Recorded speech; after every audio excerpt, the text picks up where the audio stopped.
Bonjour, bonjour mes amis. Nous voici donc de retour dans notre petit centre culturel pour notre deuxième Dicotoin. Avant toute chose, il faut qu'on remercie notre régisseur Johan parce que figurez-vous que ce matin, la salle dans laquelle vous êtes était complètement inondée. Il a raclé la salle ce matin et monté les gradins. Nous a monté les micros. Merci Johan, on l'applaudit.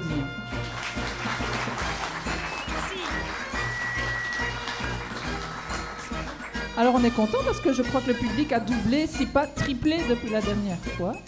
Petit changement pour ceux qui étaient là la première fois, c'est que notre Dominique, qui est quand même quelqu'un de très people, qui connaît et Mick Jagger et Alain Delon, va devenir notre Virginie Svensson. Oui. Bonsoir les amis.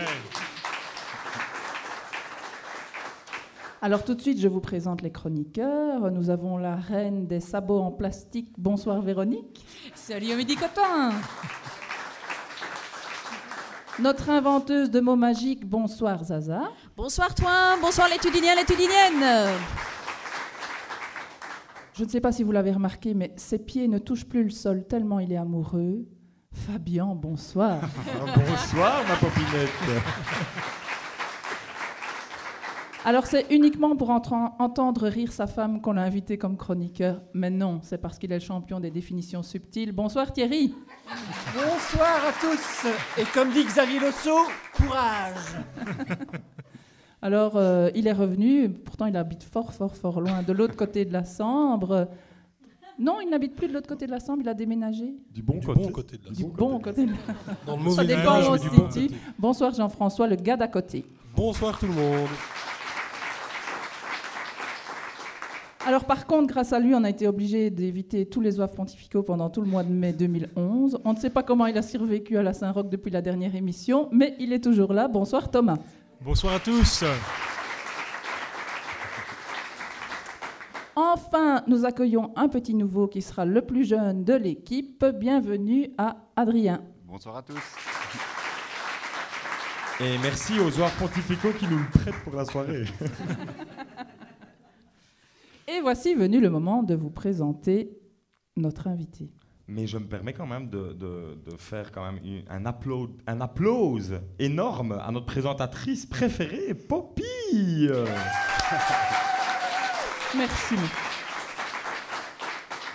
Alors, vu de l'extérieur, on le considère quand même comme un membre de sa confrérie sérieux. Très sérieux. Très sérieux. Il est souvent la cible des blagues qui circulent dans les rangs de marcheurs. C'est pas moi. Blagues qui, on ne sait pas comment, repassent parfois à travers le micro le lundi matin au Vieux-Toin. Dans sa boulangerie, on le voit parfois passer derrière son comptoir et derrière Patricia, avec des signes évidents de fatigue d'une longue nuit passée à faire tourner son atelier. Eh bien, figurez-vous qu'en préparant cette émission, j'ai eu le plaisir de découvrir quelqu'un de tout à fait sympathique. Sauf que là, aujourd'hui, il nous fait déjà une blague quand même. Non, allez, sérieusement. Tout d'abord, il parle de sa famille avec amour et fierté. C'est quelqu'un qui a un tas de passions très variées. Ça va des orchidées aux nœuds papillons. Des histoires à n'en plus finir sur lesquelles nous reviendrons tout au long de l'émission. On peut déjà lui décerner la médaille du courage, car en écoutant la première émission, il a dû hésiter. J'espère en tout cas vous faire connaître un peu mieux la vie particulière d'un maître boulanger pingouin. Applaudissez tous Gaston Berthaud.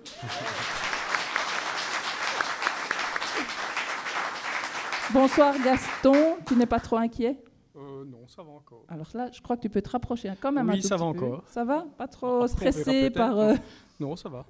Il faut dire aux auditeurs qui ne sont pas là à l'enregistrement que Gaston a eu des ennuis sur la route et donc il est...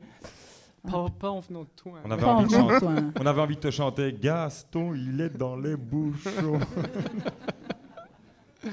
Mais alors, nous allons passer tout de suite à une autre présentation de notre invité tant attendu par notre chroniqueur Thierry, qui va faire son profil Facebook. Mm-hmm. Dire que j'avais trouvé une chronique sympa, le profil Facebook de l'invité. Mais le voilà-t-il pas que notre deuxième invité me pose déjà problème. Aussi, il a bien un profil Facebook, mais que puis-je en faire ? Il a 9 amis, aucun en commun. Il n'a pas répondu à ma demande d'ajout. Et si on retire ses enfants, il ne reste que... Ah, mais c'est intéressant. il ne reste que quelques magnifiques jeunes filles souriantes et exotiques, à l'innocence magique, qui laissent le faune endormi au fond de nos cellules sortir du bois humide. Nous arrivons sur un terrain glissant, et ce sera le fil de ce portrait. Son profil Facebook nous dit simplement que c'est un homme et qu'il aime la Hollande. Pas de quoi en faire un fromage. Je me rabats donc sur le profil Google.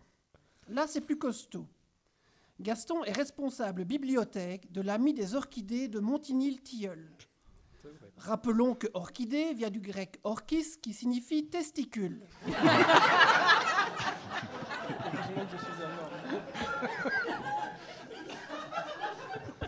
Quand on sait que l'anagramme de son nom est Axon Braguette, Gaston est commissaire de la Saint-Roch depuis 1980, selon le journal L'Avenir, et parrain de la seule société féminine. Enfin, je veux dire, dont les membres sont des femmes. Bref. Il paraît que Gaston voulait imiter une utilisatrice de Facebook qui s'était fait tatouer les noms de tous ses amis, en pratiquant de même avec celui des Sœurs Grises. Heureusement pour lui, il n'est pas président de la compagnie Saint-Roch. Ça, c'est vrai. Par association, en repensant au 112e de ligne de Jumet, est-ce que vous ne pourriez pas choisir les sociétés étrangères ailleurs que dans la publicité Aldi?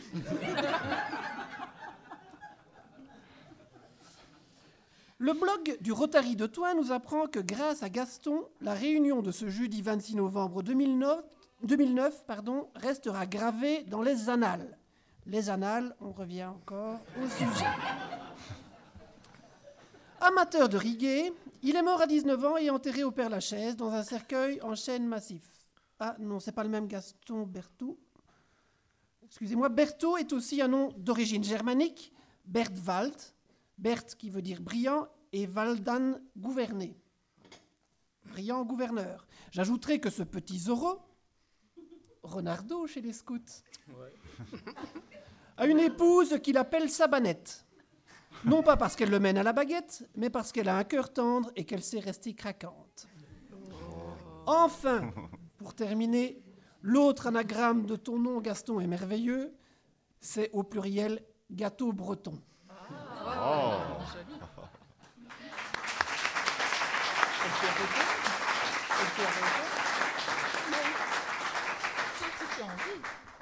Sauf si tu as envie de répondre. Il me demande s'il peut répondre, bien sûr. Quelques petites erreurs, on va faire. Ah oui, non, ça on fera après l'émission. Alors, Gaston, je te rappelle le principe de notre émission. Nous allons te proposer 4 définitions. Chaque fois, Dominique va nous citer le mot à définir. Il y en a une seule qui est... 3 définitions. Il y en a une seule qui est correcte. Tu dois trouver laquelle. Le premier mot de cette soirée, que signifie le mot hiéronymite? Hiéronymite, un nom masculin pluriel. Zaza. Alors, bien, pour commencer, moi j'aime bien un peu voir l'étymologie du mot, et donc on va un peu le scinder. Qu'est-ce qui se trouve dans hiéronymite? On a hiéron, qui vient de hiéroglyphes, qui sont évidemment l'écriture ancienne égyptienne, et nous avons mythe, qui vient de ermite, qui signifie vivre cloîtré, retiré, un peu comme Gaston quand il est dans son atelier de boulangerie-pâtisserie, qui vit un petit peu éloigné de tout le monde. Dans l'ancienne Égypte, les pharaons se faisaient construire des immenses pyramides, des tombeaux vraiment gigantesques et très luxueux. Les pharaons engageaient des dessinateurs pour décorer leurs pyramides. Ils dessinaient le symbole, les dessins de leur vie passée et future. Ces dessinateurs étaient enfermés dans les pyramides durant des semaines, voire des mois. Ils ne pouvaient en sortir que quand l'œuvre était terminée. Eh bien, ces dessinateurs, on les appelait des hiéronymites. Je me demande toujours pourquoi est-ce qu'on utilise des dessinateurs pour dessiner dans des tombeaux quand les gens sont morts. De toute façon, ils ne voient plus rien. Merci Zaza. Thomas, une définition? Mais bien sûr, c'est pas du tout ce que Zaza vient de nous dire. Au XIVe siècle, en fait, en Espagne, quelques jeunes fans décidèrent de vivre en communauté, de passer leur temps à fumer des pétards et à se bourrer la gueule en écoutant les disques de leur star préférée, Saint Jérôme. Vous vous souvenez certainement de ces célèbres chansons Kiss Me, Kilimanjaro, et oui, Jérôme, c'est moi. Toute une époque. et j'en passe encore. On les appelait d'ailleurs les Yéronimites. Malheureusement, l'histoire déforme souvent la réalité. Et maintenant, ce qu'on a retenu des Yéronimites, c'est que c'est le nom d'une congrégation religieuse qui formait dans le XIVe siècle en Espagne, prit Saint Jérôme pour patron. Et voilà. Merci Thomas. Une petite définition par Adrien maintenant. Un ami me croise l'autre jour et me lance « La crise financière, c'est du pain béni pour le dit Cotoin. » Du coup, je me suis vu en corbeau à l'affût du moindre fromage puant à se mettre sous le bec et sous la plume noire acide. L'auditeur se dirait alors, dès qu'il entend parler de la crise, vivement le 23 août qu'on écoute la bande du sarcasme Carly Bruni et Benny White. Il avait raison, ça qui que ça ne plairait pas ce genre d'émission. On pourrait illustrer alors la fameuse capacité du Belge à rire de ses propres malheurs, la fameuse autodérision. Autodérision, comme à toi, on a vu passer le Tour de Wallonie, on l'a, l'équipe l'autodérision. L'autodérision, ruined for life, après être devenu scandaleusement riche, la voilà, notre crise financière. Rappelez-vous, en 2007, vous vous rappelez du mot de l'été ? Subprime, comme dans submergé, subalterne, subdivisé, bref, que des mots en dessous de tout. Grosso modo, une subprime est un prêt subtilement agencé pour vous subtiliser vos moyens de subsistance. Sublime, non ? Et depuis 2007, me direz-vous ? Eh bien, depuis 2007, on a la dette dans les nuages et tout le monde a gardé son nid douillet. Douillet, douillet, douillet, c'est le mot juste, on va douiller pendant 20-25 ans. Au secours, au secours, au secours. L'étau se resserre, mais le trou de la couche d'ozone regrandit. La proposition d'Angela et de Sarko est trop vague. Les bourses plongent, sauf qu'il pleut. Le mot hiéronymite est donc le raccourci de crise financière no limites, utilisé discrètement par nos dirigeants pour ne pas inquiéter les gens. Ouh là là. Merci Adrien.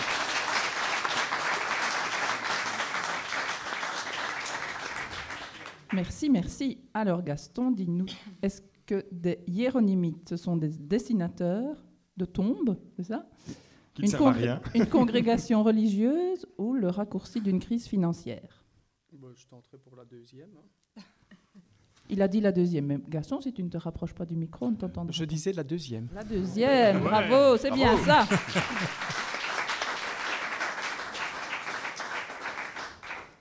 Alors tout de suite, on doit interrompre un peu l'émission parce que je pense que nous sommes en direct du point route du Gibex. Est-ce que Guylain Van Bardel, vous m'entendez ? Oui, tout à fait, Poppy. Bienvenue à Gibex, bien sûr.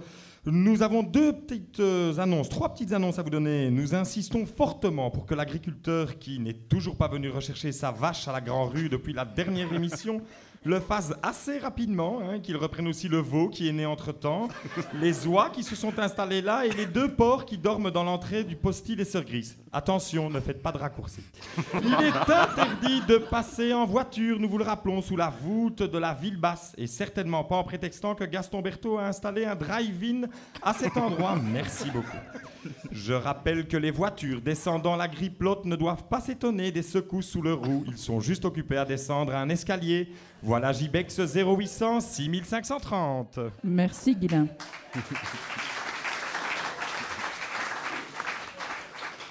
On passe, Dominique, au deuxième mot. Et oui, nous allons continuer maintenant par un nom propre, une grande figure de Toin qui était Etzer Stevens. Je ne l'épellerai pas, je demanderai à Véro la première définition. Alors voilà, je vais vous proposer une nouvelle séquence. Ça s'appelle le Stop Stop Pub. L'objectif est simple. Vous présentez des pubs interpellantes et qui font le buzz. Pour ce numéro 1, désolé pour les plus jeunes, voici la chanson du Minou. Et on doit faire quoi ? Écoutez.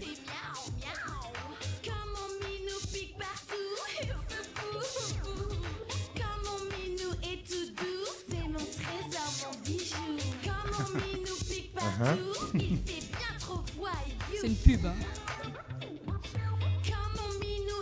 Et on doit deviner quelle pub.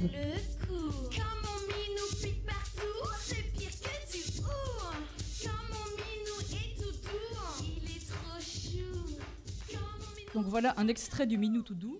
Alors, ceux qui trouvent d'où vient la pub, je leur offre un verre après au bar. Mais donc voilà, je vous le donne dans le ligne pour cette pub. La cible, les jeunes filles de 12 à 16 ans. L'objectif, à ras la touffe. Le concept, ainsi... Oh non. Enfin, Le Véro. concept, un site internet dédié au Heureusement que je ne Minutou suis 2. qu'invité. Durée de la campagne, 2 jours en ligne. Oui, c'est resté seulement 2 jours sur internet. Ah. Donc sur le site, tout était fait pour attirer de très jeunes ados, de très très jeunes ados. On y retrouve des chattes, enfin, de vrais je veux dire, des chattes à 4 papates.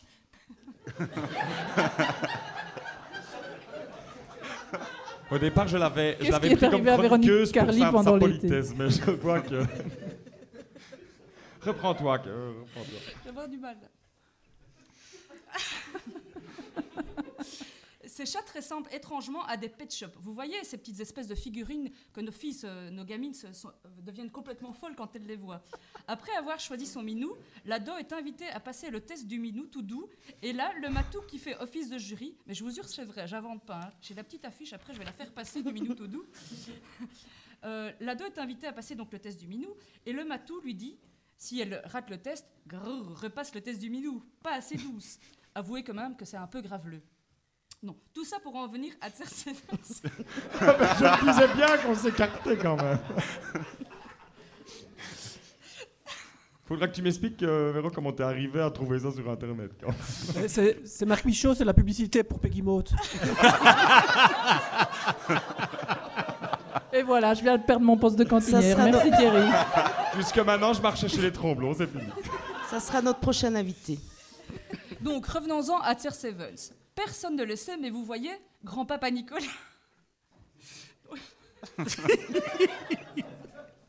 Donc, grand-papa Nicolas, vous savez, celui qui avait tué son chat. Il ne l'a dit à personne, mais son minou se prénommait Cersei Vance, et en fait, c'était une chatte imberbe. Eh bien, merci Véronique. Un peu difficile à suivre.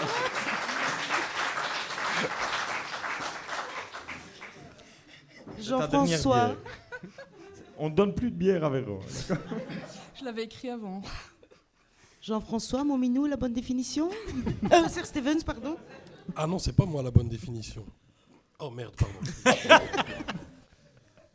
Anders Brandon Cersei-Vance, né à Ourp le 22 juillet 1836, d'un père gros industriel, il était mince mais il avait une grosse entreprise, venu s'établir dans ce qui est aujourd'hui le fin fond de la Tudinie, mais qui à l'époque était un des fleurons de notre industrie, et d'une mère batelière qui pilotait l'Overcraft, assurant la liaison entre Charleroi et Jeumont, sorte d'ancêtre de la ligne Charleroi-Erquelin. Le jeune Anders Brandon fut vite interloqué par la graphie de son nom. En effet, les autres enfants de son âge avaient tous un nom qui commençait par une majuscule et non pas par une apostrophe suivie d'une minuscule. Cette singularité l'amena très vite à se dire qu'il était unique, exceptionnel, et qu'à ce titre, il devait avoir une vie différente de celle des autres. Après une scolarité sans histoire et sans vague, il se fit d'abord remarquer en jetant ses parents dans le vide du haut de la carrière d'une Hesperia. Incarcéré à la prison de Jamiou, il s'échappa quelques jours plus tard en prenant en otage une gardienne, et oui déjà, et en la menaçant de lui faire manger du pain du distributeur de la Voulte si elle n'obtempérait pas. Il y a pire. Notre Il y a invité, pire. merci. Parvenu à ses fins, Anders Brandon Cersei-Vance s'enfonça alors dans le crime et la délinquance. C'est lui qui, en 1886, décima à coups de bouteilles d'eau de Villers les rangs du Parti socialiste réunis en congrès au Champ des Oiseaux. Anders Brandon Cersei-Vance ne fut jamais arrêté. Et parmi les innombrables méfaits et délits qui lui furent attribués, on notera il y a quelque temps les espèces d'horribles chewing-gums géants collés en haut du beffroi, d'une couleur à faire pâlir d'envie un proxénète albanais de la rue d'Arscott, ou, plus récemment encore, la mise à double sens du rempart du Nord et de la rue Cambier. Un bandit de grand chemin.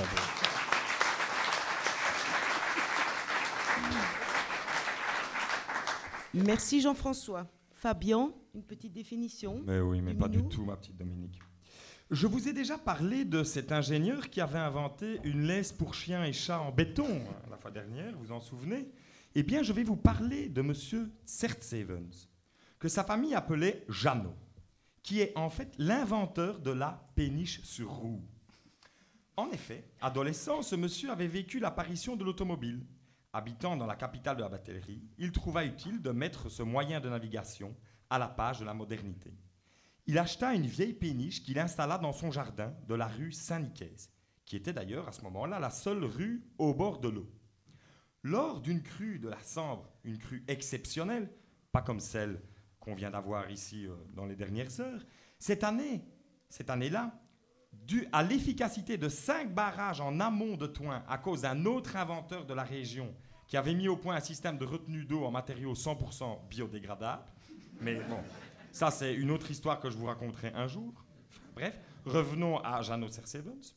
Le plus difficile pour lui fut la conception des roues en bois assez résistantes pour soutenir le poids de la péniche. Pour répartir la charge, il en fabriqua 4 paires fixes. Et il y installa un gros pouet-pouet à l'avant, au cas où une charrette ou autre véhicule ne le verrait pas arriver. Le mardi 23 août 1881, il y a exactement 130 ans, la Beach Stevens, pour faire allusion à la Tsertsevens, voit le jour. Pour l'occasion, Jeannot organise sur la place du Chapitre une exposition automobile novateur pour l'époque. Il arriva d'ailleurs, pour l'occasion, à convaincre des autorités locales de raser la collégiale qui se trouvait au pied du beffroi. Et voici notre Jeannot, au volant de son bolide, qui avance à quand même plus ou moins 5 à l'heure pour sortir de la rue Saint-Nicaise et aller vers le Moustier. Bon, pour faire jusqu'au Moustier, ça allait, mais quand il a fallu tourner à plus de 90 degrés pour remonter la rue du Moustier, justement, qui à ce temps-là était dans les deux sens, ce fut plus difficile. Mais notre inventeur génialissime ne se découragea pas et décida de passer par les champs au bord de Sambre, qui plus tard deviendra l'artère qui porte son nom. Il était surprenant ce matin-là de voir une péniche se diriger vers le rivage, passer au bord de l'eau, à près de 2 mètres du sol, avec à l'avant, enfin, qui momentanément devenu à l'arrière du véhicule, un énorme rétroviseur de 100 mètres carrés. Et 8 personnes à l'arrière, enfin, qui étaient devenues l'avant, vous suivez, j'espère, 8 personnes, disais-je, en train de crier tous « tut, tut, tut, tut ». La manœuvre pour remettre le véhicule dans le bon sens, pour grimper vers la vie d'hôte. Ce ne fut pas très très simple. Après avoir arraché 5-6 façades, ce qui permettra près de 80 ans plus tard la facilité de construire ce magnifique viaduc en S qui se niche discrètement dans la vallée, sans doute à cause des essieux totalement fixes, je vous le rappelle, ce qui rendait le mouvement de l'engin plus compliqué. Bref, Jeannot, ayant rassemblé finalement près de 300 personnes qui durent pousser et tirer l'engin pour grimper la chaussée Notre-Dame, dut se résoudre à l'abandon, quand il n'arriva pas à tourner vers la place face au bâtiment du Sacré-Cœur. On laissa là le navire, roulant pendant plusieurs semaines, et à cet endroit, on trouvait des pièces démontées par les habitants, qui emmenèrent un morceau chez eux pour le cacher dans leur grenier ou faire des casseroles. Jeannot fut inconsolable, et même si tout le monde parlait de lui, il était vraiment très triste. Il ne put jamais expliquer à quoi pouvait vraiment servir cette invention de péniche roulante, et on ne comprenait d'ailleurs pas pourquoi personne ne lui avait dit jusque-là.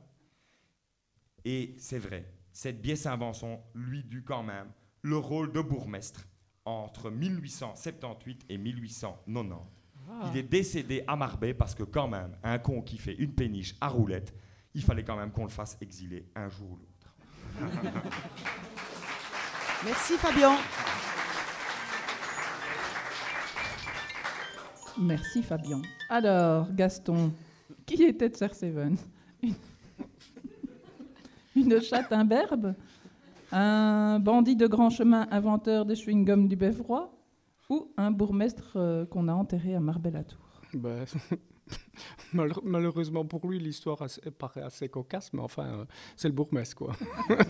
Bravo, Gaston. Bravo, bravo.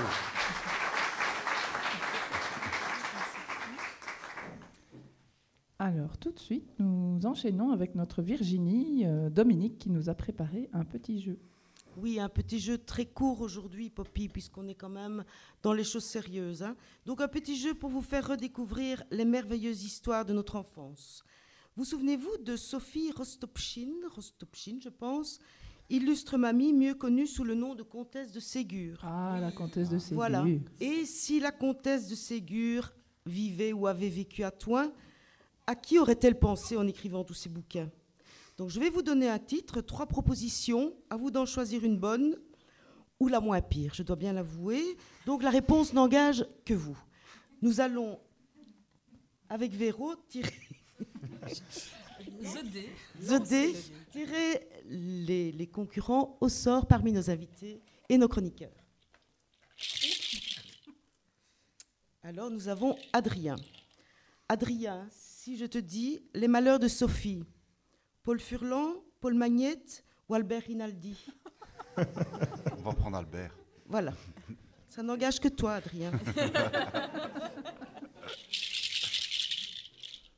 Oh, le dé vient de tomber. C'est Zaza. Le dé est tombé sur Zaza.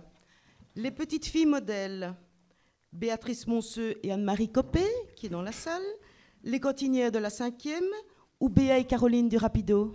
Étant cantinière à la Zouaverie, je dis les cantinières de la 5e, bien sûr. Merci, Zaza.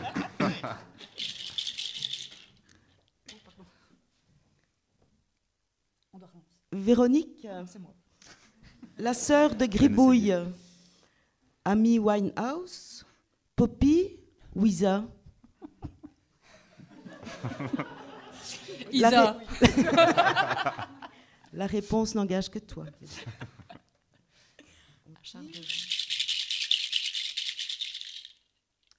Gief, François Le Bossu, François Lambrouille, François Allard ou François-Xavier Lisin? Sans aucune hésitation, François Allard.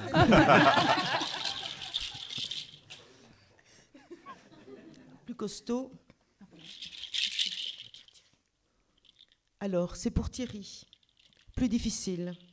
Les Mémoires d'un âne. Philippe B. Vincent C. Ou Michel M. Je pense que c'est un ouvrage collectif.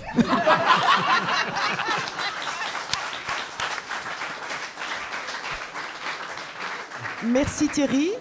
Et la dernière.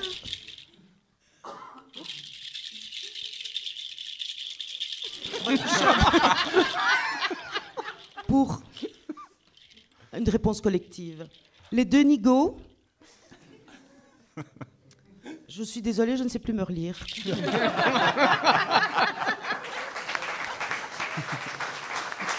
Merci Dominique, formidable. Alors, on arrive tout doucement déjà à la fin de cette première séquence. Et Dominique, tu as un livre pour notre invité, un petit cadeau. Et oui, puisque maintenant on fait dans le sérieux, c'est bien ce que nous avons dit. Donc, on fait dans le sérieux. Nous avons des cadeaux pour nos invités à chaque émission. Et le premier cadeau que j'ai cette semaine pour notre invité d'honneur, c'est un petit bouquin très sympathique, Les Brèves de Confucius. Les Brèves de Confucius, c'est un célèbre philosophe chinois.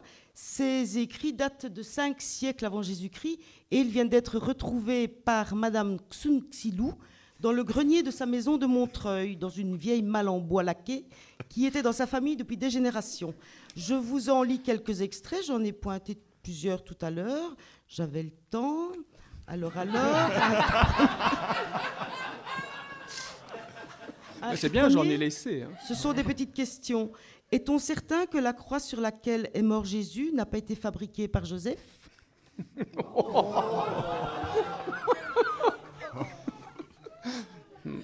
Une deuxième. L'homme qui a réussi à faire entrer 4 éléphants dans sa Clio ne se déplace plus qu'en autobus. Bon, allez, la dernière, je vous laisse quitte. Depuis que je sais qu'en Angleterre, le nombre d'accidents de voiture dus à l'alcool est en baisse, quand j'ai trop bu, je roule à gauche.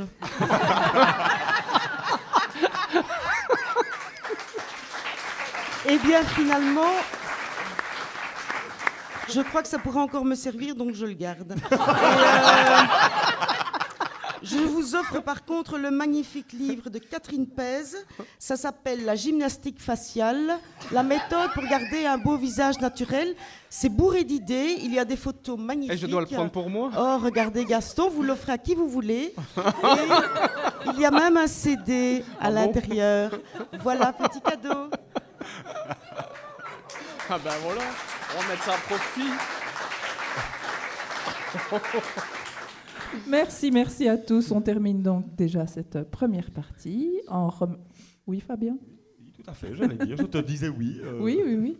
Donc merci Fabien, merci Adrien, merci Véronique, merci Dominique, merci Thierry, merci Jean-François, Zaza et Thomas. Et à la prochaine, hein. À la prochaine. Restez avec nous surtout. Merci Gaston.